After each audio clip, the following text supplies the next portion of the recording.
Titans number 29, Dan Abnett writing, and Caillou Jeong on the art. The Titans, having escaped narrowly from drowned Earth last issue, Yeah. have crash land on a planet they are marooned because there was no time to actually, collaborate, coordinate where they were going and Right. calibrate the boom room. That's what they're calling it, right? The boom room. The boom room. Yeah. Yeah. Um, and yeah, so they're stranded on this planet, and it's kind of them dealing with their own insecurities, them dealing with the fact of what set of monsters they are. Because the big cliffhanger, of course, is that Miss Martian's been injured, and she was trying to use her powers to like fly over the planet and like find out where they are in relation to Earth. Because she's like, well, I've got telekinesis, so worst comes to worst, I can just like fly the ship there manually. Right. If we're close enough to Earth, but they don't recognize Earth, and so they're just kind of they're stuck there. Beast Boy freaks out and goes nuts and loses control and becomes big, proper, beastly, Right. monster Beast Boy.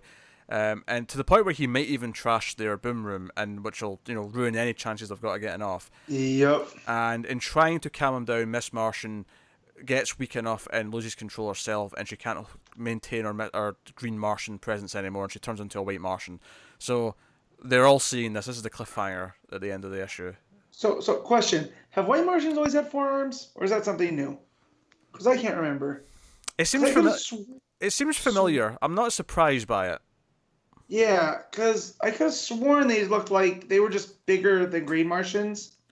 You know, I'm more pretty sure they've beastly always looking. had four. Yeah, four Okay. seems familiar to me. It's been a little bit different in adaptations, but I think the comics have always had Yeah. four. I'm gonna look this up real quick. Yeah. Because it took me by surprise, but it didn't feel wrong. You know what I mean? Like, Yeah. maybe because I'm just used to all the adaptation versions. Yeah, you're You used to know? like them on Supergirl, or you're used to them on whatever Uh-huh. animated show. Did you like the issue though, Matt? Yeah, it was good. I'm getting a little over Raven just reminding us that she doesn't have her soul self. Like we know. Yeah, she's Like, constantly saying, "Oh, I logically looking at this, I should feel sorry for this person. So I feel sorry because I think I should feel sorry, but not because I actually feel anything." yeah. There's a couple of narration boxes. In fact, my main complaint with the issue, if I've got like a major complaint, is I think it jumps between narrators a little bit too often. Oh, too much. Yeah. There was a couple of pages where it would like have narration boxes in the top half of the page for one character, and then it would switch to another character, and then back to another character on the following page. And I was like, okay, calm it down a little bit. I think the best thing to do when you have a book like this, for the most part, it is for each issue decide, okay, who's the central character for this issue that's going to be the narrator, and maybe Right. just stick Like have to it them. be Donna, Yeah, or have it be Natasha. which we did last issue. To be fair, Abnett's done it Yeah. before. So it's just this one felt a bit Yeah. more jumbled in terms of focus because of that. I generally like the plot though. I like the revelation. But and the art's pretty good. Mikhail Jung's a good artist. Yeah. Yeah, it's fine. I like big proper Beast Boy. I'm gonna call him Monster Boy Monster Boy. because Monster It's Man. more fun to say. He's a beast boy, but Yeah. he becomes a monster man. Yeah, there you go. So I like that. I like him just losing it because that's been the struggle since the totality.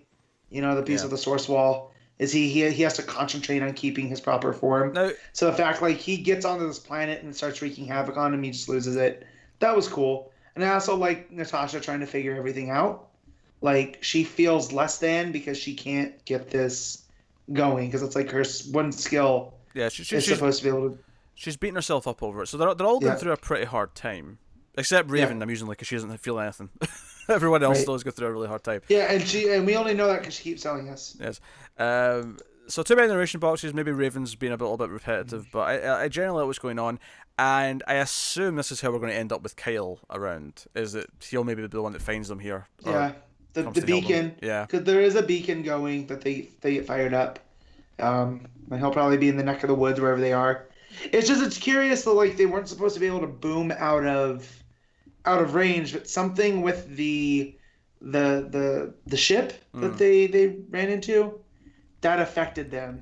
It's So it it's put 'em off interesting course. how this is not really, but in a kind of a weird tangential way, still kind of connected to Drowned Earth, because the reason why they're out here is because of Drowned Earth, and they even Right. say we've got information about the villains that we should give to the Justice League, but we need to get back to give it to them. So there's still kind of Right. like a thread from Drowned Earth in a very minor way, but it is there. So I'll be curious if they show up at the end of Drowned Earth and be like, "Hey, we brought intel, we can take them down," or do they just never get back in time and they come back later and it's like, "Oh well, Yeah. that didn't matter in the end."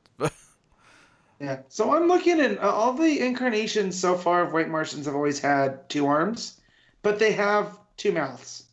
So like they have a mouth in their stomach and a mouth in their, up in the head. So being that they're shape changers, I guess they can just kind of do whatever they want. I'm sure I've seen 4-armed White Martians before. Yeah, I can't find any though. Like I'm looking, like I googled 4-armed White Martian and nothing's really coming out.